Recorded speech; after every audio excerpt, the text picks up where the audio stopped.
The rain hadn't stopped for 3 days. Janet Pascal stood at the iron gates of Willowbrook Cemetery, her Hermes umbrella trembling slightly in her manicured hands. At 62, she had everything money could buy: the penthouse overlooking Central Park, the villa in Tuscany, the private jet, but none of it could purchase what she wanted most: 5 more minutes with her daughter. 2 years, 730 days since the phone call that shattered her world into a million irreparable pieces. She walked the familiar path through the cemetery, her Louboutin heels sinking slightly into the wet grass. The groundskeeper had suggested she come when it was dry, but Janet didn't care about ruining $1,000 shoes. What did any of it matter anymore? Welcome to Kindness Arena. If you believe in kindness, second chances, and unseen connections that change lives, please help me prove something wrong. My mother said I wouldn't even reach 1,000 subscribers. Help me show her that stories like this matter and deserve to be heard by hitting the subscribe button, liking the video, comment your thoughts, where you are watching from, and share it with someone who needs it to stay motivated. Your support keeps these powerful, true stories alive. Agnes Marie Pascal, 1990 to 2023. She healed with her hands and loved with her whole heart. The headstone was simple, elegant, nothing like the ostentatious monuments Janet had initially wanted, but Agnes's husband, Michael, had been right. Agnes would have hated the excess. Even as the daughter of a millionaire, she had chosen to become an ER nurse, working 12-hour shifts at County General instead of managing one of Janet's companies. Why would I want to push papers when I could save lives, Mom? Agnes had said, her eyes sparkling with that fierce determination Janet both admired and resented. Janet knelt down, her knees protesting against the cold, wet ground. She'd brought white roses, Agnes's favorite, and began arranging them in the brass vase. That's when she heard it, crying, not the quiet, dignified tears she sometimes shed here. This was raw, broken sobbing, the sound of someone whose grief was too heavy to carry alone. Janet looked up sharply. About 20 feet away, at a grave she'd never paid attention to before, a man sat cross-legged on the ground, his shoulders shaking. He wore a janitor's uniform, navy blue with a name patch. Next to him, a little girl, no more than 6 or 7, stood with her small hand on his shoulder. "Daddy," the child whispered. "Daddy, please don't cry." Janet felt a flash of irritation. She came here for solitude, for private communion with her daughter. She didn't need to witness someone else's breakdown. But then the little girl looked up, and their eyes met. The child had the most unusual eyes, one brown, one hazel, a condition called heterochromia that Janet recognized because Agnes had written a paper about it in nursing school. The girl was painfully thin, wearing a pink jacket that had seen better days, and she had a medical bracelet on her tiny wrist. "I'm sorry," the man choked out, noticing Janet's gaze. He scrambled to his feet, wiping his face with his sleeve. "We didn't mean to disturb you. We'll go." "No, Janet started, but something made her pause. The little girl was still staring at her, and then, in a voice barely above a whisper, she said, "You're Agnes's mom." Janet's heart stopped. "What did you say?" The man, Tyler Washington, according to his name patch, looked stricken. "Lily, don't bother the lady." "But Daddy, that's Agnes's mom. I recognize her from the picture." Lily pointed to the headstone. Janet's mouth went dry. "Al, how do you know my daughter?"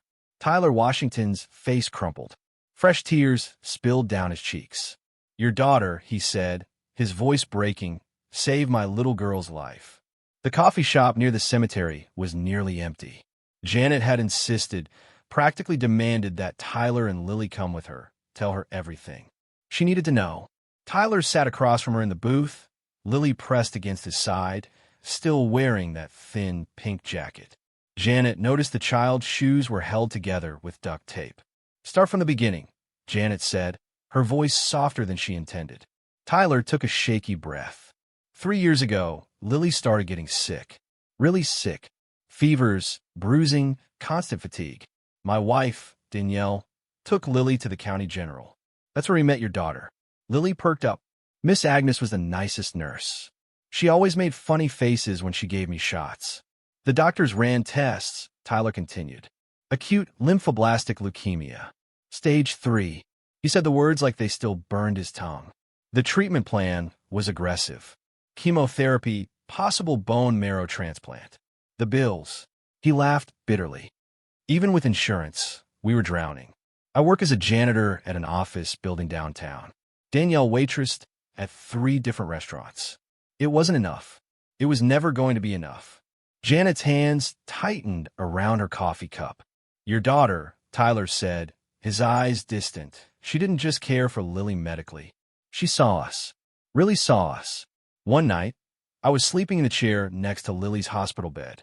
We couldn't afford to miss work, so Danielle was at the diner and Agnes brought me coffee. Real coffee, not the hospital sludge. She sat down and asked me about my life. Not as a nurse, as a person who cared.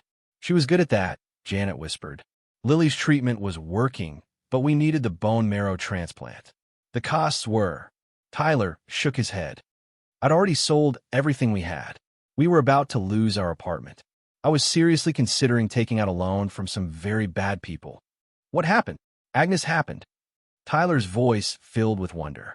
One day, she pulled me aside and said there was a donor match and that an anonymous benefactor had agreed to cover all of Lily's medical expenses.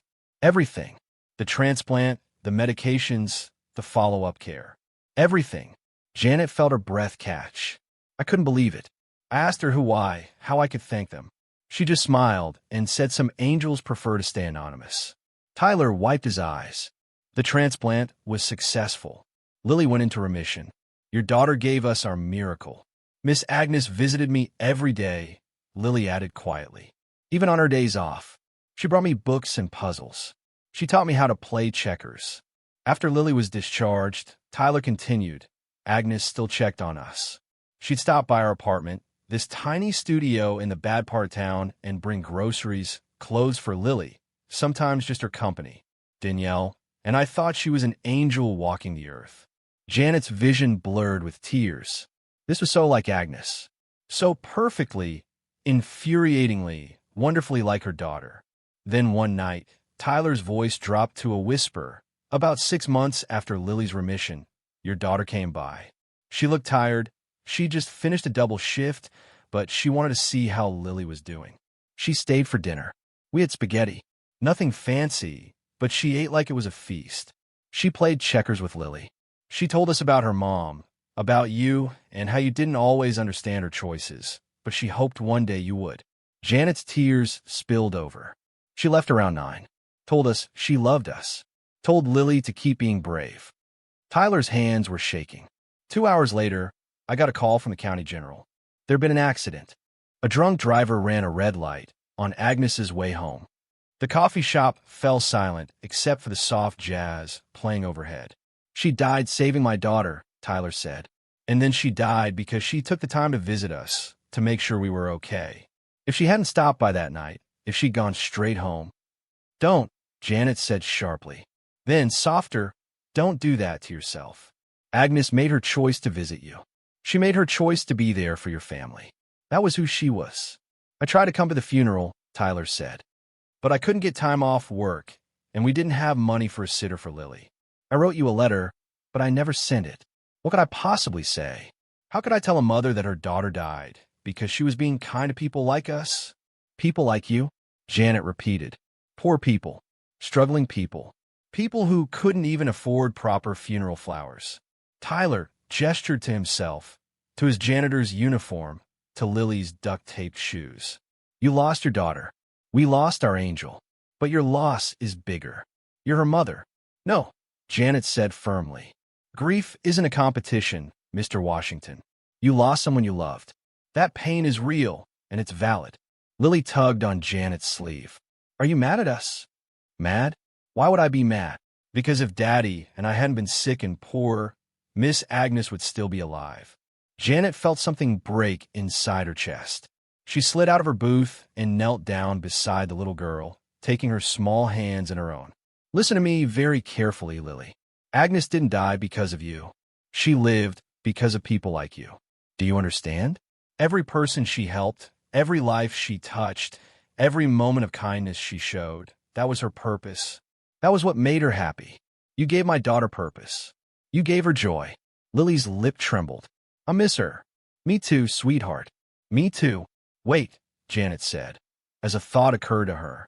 You said you came to the cemetery. But Agnes is buried in Willowbrook. Who were you visiting? Tyler's face fell. Danielle, my wife. She passed away 4 months ago. Cancer. A different kind this time. By the time they found it, it was too late. Janet closed her eyes. I'm so sorry. The medical bills from her treatment, they wiped out what little weeds saved.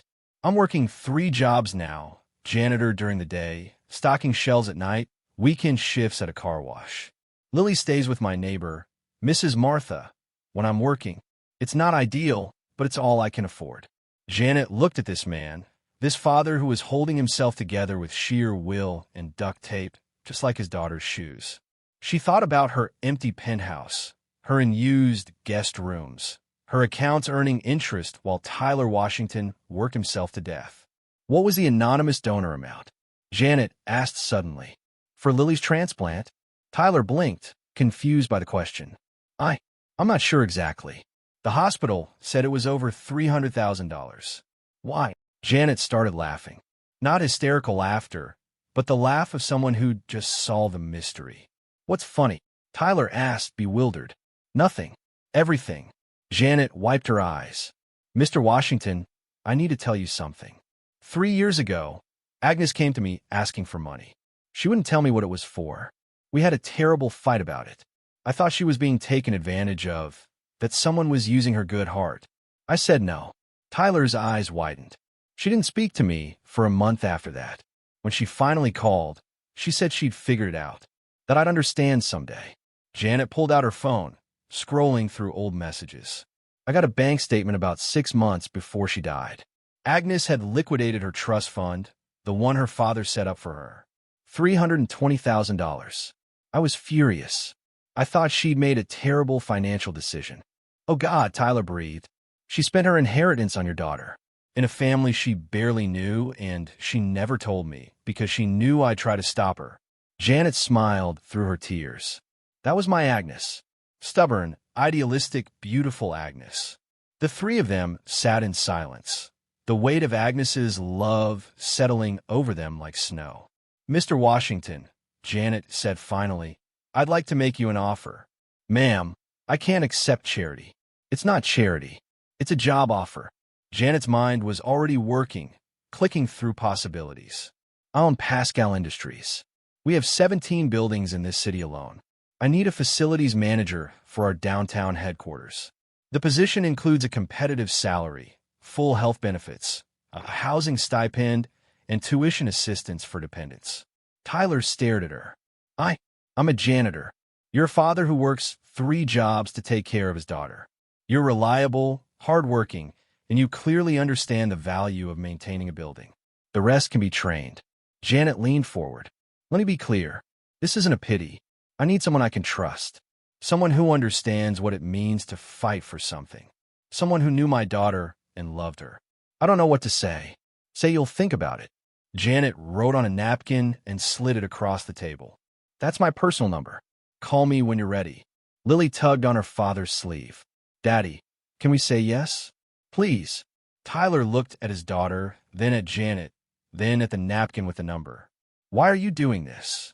Janet thought about her empty penthouse, about Agnes's grave, about the 2 years she'd spent drowning in grief and guilt. She thought about the anonymous donor, about trust funds spent on strangers, about a daughter who loved so fiercely she gave everything away. Because, Janet said softly, my daughter taught you how to accept grace, and you're teaching me how to give it. 6 months later, Janet stood at Agnes's grave again. But this time, she wasn't alone.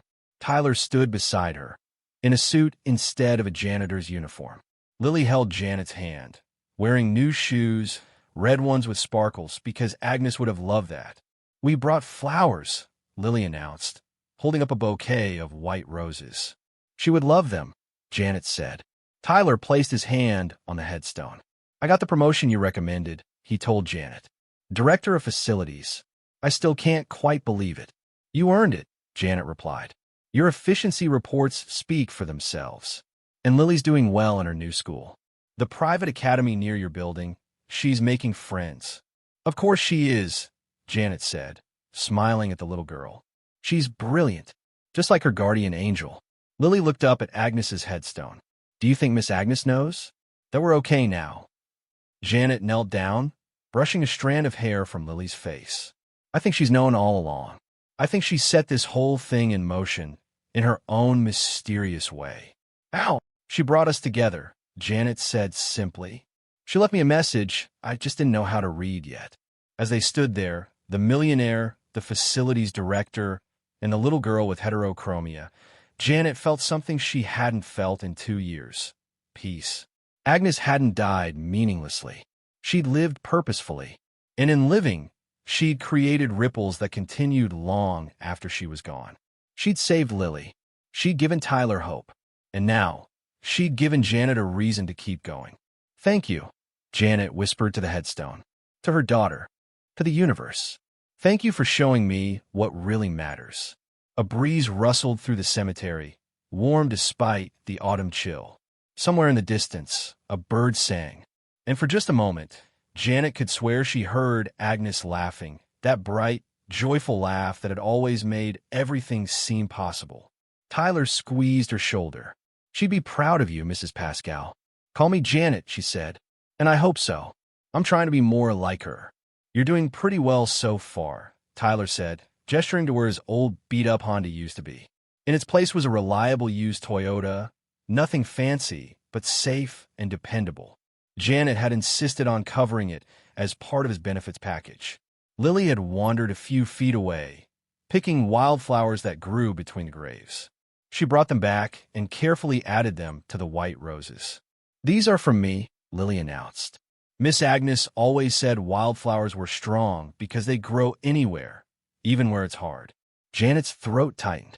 She was right about that. As the sun began to set, painting the cemetery in gold and amber light, the three of them stood together at Agnes's grave. A millionaire who'd learned that love was worth more than money. A father who'd learned that accepting help wasn't a weakness, and a little girl who'd learned that angels sometimes wear scrubs and carry stethoscopes. Agnes Marie Pascal, 1990 to 2023. She healed with her hands and loved with her whole heart. And in the end, Janet thought that was the best epitaph anyone could ask for. If this story touched your heart, if it reminded you that kindness is never wasted, and that even a broken path can lead to beautiful places and change of lives, please like this video, share it with someone who needs a little hope today, and subscribe to Kindness Arena, because your support keeps stories like this alive and spreading. Tell us in the comment what you would have done differently if you were the grieving mother. Would you have helped him? Or has a stranger's kindness ever changed your life in ways you didn't expect? We'd love to hear your story.